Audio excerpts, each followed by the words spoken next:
Hi అందరికీ. ఈ విధంగా సల్ల పునుగులు వేసారంటే పిల్లలైతే చాలా ఇష్టంగా తింటారండి.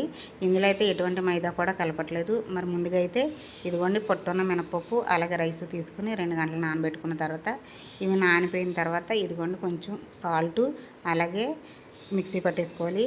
మిక్సీ పట్టేసుకున్న తర్వాత ఇందులోనే కొంచెం వంట సోడా అయితే వేసుకుని ఒక 2 గంటల సేపు పక్కన పెట్టేసుకున్న తర్వాత ఇందులో అయితే కొన్ని ఉల్లిపాయ ముక్కలు అలాగే 2 పచ్చిమిర్చి, పిల్లలకైతే స్పైసీకి ఇష్టమైతే 2 పచ్చిమిర్చి వేసుకోవచ్చు, లేదంటే ఒకటి అయితే సరిపోతుంది.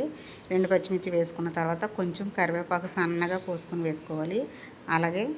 అలాగే సన్నగా కోసుకున్న కొత్తిమీర కూడా ఇందులో వేసుకుని బాగా కలిపేసుకోవాలి. కలుపుకున్న తర్వాత ముందుగా స్టవ్ వెలిగించుకుని ఆయిల్ వేడెక్కిన తర్వాత ఈ విధంగా వేయండి. సల్లగునుకులు చాలా బాగుంటాయి, గుల్లగా వస్తాయి, అలాగే క్రిస్పీగా కూడా ఉంటాయి. ఇదిగోండి మీకు ఇలాగ సల్లపునుకులు వీటికి సరిగా రావు అనుకుంటే ఇదిగోండి పిండి అయితే కుప్పుడుతో పట్టుకొని ఇలా పిండితే రౌండ్గా వస్తాయి సల్లపునుకులు అనేవి.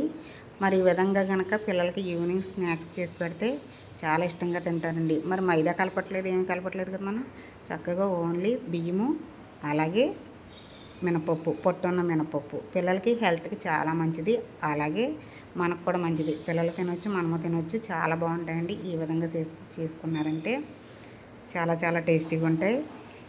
మరి బయట బండ్ల మీద అమ్మే సల్లపునుగులు అయితే ఓన్లీ మైదాతోటే వేస్తారు. మనం ఇంట్లోనే ఇలా పిల్లలకి చేసి పెడితే వాళ్ళు టేస్టీగా తింటారు, మనం టేస్టీగా తినొచ్చు, అలాగే హెల్త్కి కూడా చాలా మంచిది.